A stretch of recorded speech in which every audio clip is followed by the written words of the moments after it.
بسم اللہ الرحمن الرحیم۔ حضرت عیسیٰ علیہ نبینا علیہ الصلاۃ والسلام ایک جلیل القدر پیغمبر ہیں۔ ان کی پیدائش اللہ رب العزت کی نشانیوں میں سے ایک نشانی اور اس بات پر تنبیہ ہے کہ رب کائنات اپنی مخلوق کو پیدا کرنے میں کسی خاص طرز اور کسی مخصوص طریقے کا محتاج نہیں۔ وہ جس کو جس طرح چاہتا ہے وجود بخشتا ہے۔ ایک طرف جہاں اس نے عام انسانوں کو مرد اور عورت کی ذریعے وجود بخشا تو دوسری طرف اس نے حضرت آدم علیہ نبینا علیہ الصلاۃ والسلام کو بغیر مرد اور عورت کے صرف مٹی سے وجود بخشا، اور حضرت حوا رضی اللہ تعالی عنہا کو بغیر عورت کے وجود بخشا۔ اسی طرح حضرت عیسیٰ علیہ نبینا علیہ الصلاۃ والسلام کو بغیر مرد کے صرف عورت کے ذریعے وجود بخشا، اور اللہ رب العزت نے یہ اعلان فرما دیا ان مثل عیسیٰ عند اللہ کمثل آدم، کہ عیسیٰ کی مثال، عیسیٰ کی حالت اللہ کے نزدیک ایسی ہے جیسے آدم کی حالت۔ خلقہ من تراب ثم قال له كن فيكون، آدم کو اللہ رب العزت نے مٹی سے پیدا کیا، پھر فرمایا کہ ہو جا، تو وہ موجود ہو گئے۔ تو جس ذات پاک نے حضرت آدم علیہ نبینا علیہ الصلاۃ والسلام کو بغیر مرد اور عورت کے صرف مٹی سے وجود بخشا، اسی ذات پاک نے حضرت عیسیٰ علیہ نبینا علیہ الصلاۃ والسلام کو بغیر مرد کے چھوئے ہوئے صرف حضرت مریم رضی اللہ تعالی عنہا سے وجود بخشا۔ حضرت عیسیٰ علیہ نبینا علیہ الصلاۃ والسلام کی پیدائش کے واقعے کو قرآن کریم نے تفصیل کے ساتھ ذکر کیا ہے،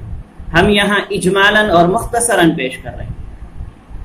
پھر جب حضرت مریم رضی اللہ تعالی عنہ کے یہاں حضرت عیسیٰ علیہ الصلاۃ والسلام کی ولادت ہوئی اور حضرت مریم رضی اللہ تعالی عنہ ان کو لے کر قوم کے پاس آئیں تو لوگوں نے ان کو شک کی نگاہ سے دیکھا۔ تب اللہ رب العزت نے حضرت عیسیٰ علیہ نبینا علیہ الصلاۃ والسلام کے ذریعے، جبکہ وہ بالکل ہی ابھی کے پیدا ہوئے بچے تھے، اللہ رب العزت نے حضرت مریم رضی اللہ تعالی عنہا کی پاکی کو بیان کروایا۔ فرمایا قال انی عبد اللہ آتانی الکتاب وجعلنی نبیا۔ دودھ پیتا بچہ بول رہا ہے کہ انی عبد اللہ، میں اللہ کا بندہ ہوں، آتانی الکتاب، اس نے مجھ کو کتاب عطا فرمائی، وجعلنی نبیا، اور مجھ کو نبی بنایا،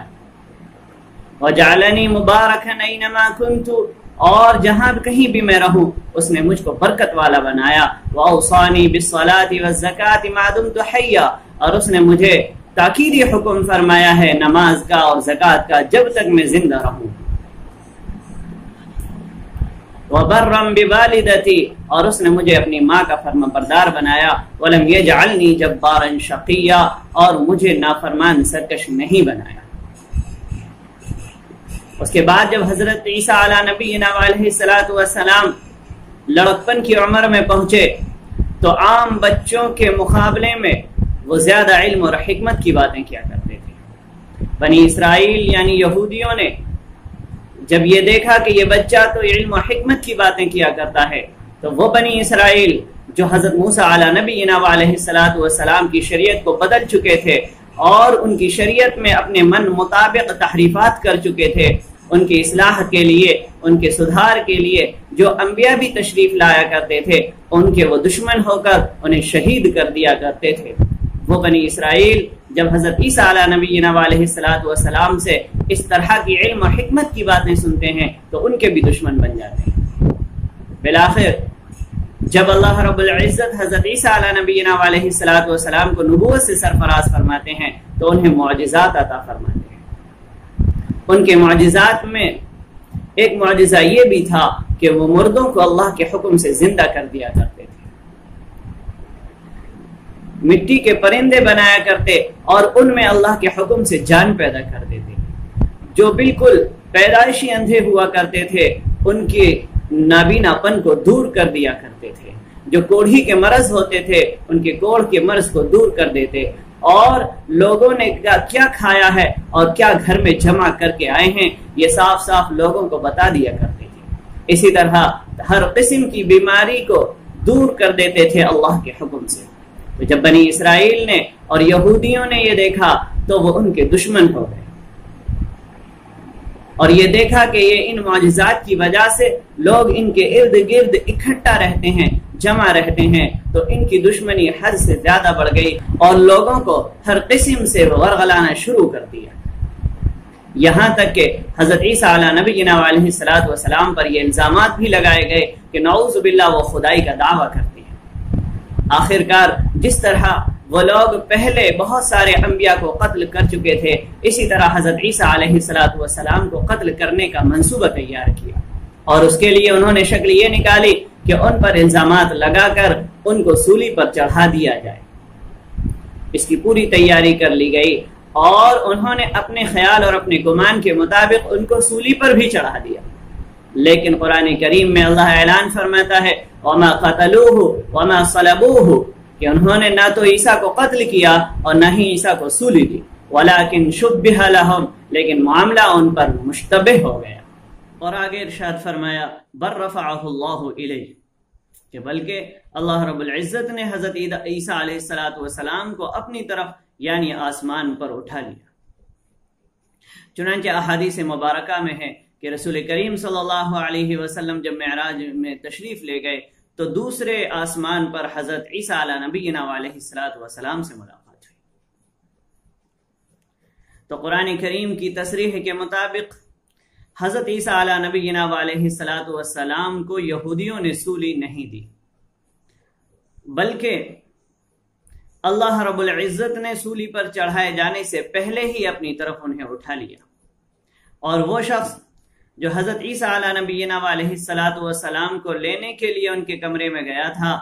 اللہ تعالیٰ نے اس شخص کی شکل کو حضرت عیسیٰ علیہ السلام کی شکل کی طرح بنا دیا۔ پھر جب اس نے حضرت عیسیٰ علیہ السلام کو کمرے میں نہ پایا اور واپس باہر نکلا تو لوگوں نے اسے ہی حضرت عیسیٰ سمجھا اور اس کو سولی پر چڑھا دیا گیا۔ لیکن جب لوگوں نے دیکھا کہ جس کو ہم نے سولی پر چڑھایا گیا ہے اس کی شکل تو حضرت عیسیٰ کی ہے لیکن باقی کا جسم اس کا حضرت عیسیٰ کا نہیں ہے، اور اسی طرح جس شخص کو ہم نے عیسیٰ کو لینے کے لیے بھیجا تھا وہ ابھی تک واپس نہیں آیا، اس کا کہیں پتہ نہیں، تو ان لوگوں پر بھی یہ معاملہ مشتبہ ہو گیا۔ اسی طرح عیسائیوں کے بھی اس سلسلے میں مختلف گروہ ہو گئے۔ ان میں سے ایک گروہ تو وہ ہے جو یہ کہتا ہے کہ حضرت عیسیٰ علیہ نبینا علیہ السلام کو سولی پر چڑھایا گیا اور پھر اس کے بعد 3 دن کے بعد حضرت عیسیٰ علیہ السلام زندہ ہو کر آسمان پر تشریف لے گئے، جبکہ ایک گروہ وہ بھی ہے جو اہل اسلام کی طرح اپنا عقیدہ رکھتا کہ حضرت عیسیٰ علیہ نبینا علیہ السلام کو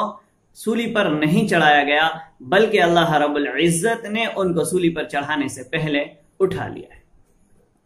تو خلاصہ یہ ہے کہ یہودیوں نے حضرت عیسیٰ علیہ نبینا علیہ السلام کو سولی پر چڑھانے کی کوشش کی، لیکن اللہ رب العزت نے سولی پر چڑھائے جانے سے پہلے ہی حضرت عیسیٰ علیہ السلام کو آسمانوں پر اٹھا لیا، اور قیامت کے قریب دجال کا خاتمہ کرنے کے لیے اللہ تعالی حضرت عیسیٰ علیہ نبینا علیہ السلام کو دوبارہ دنیا میں بھیجے گا۔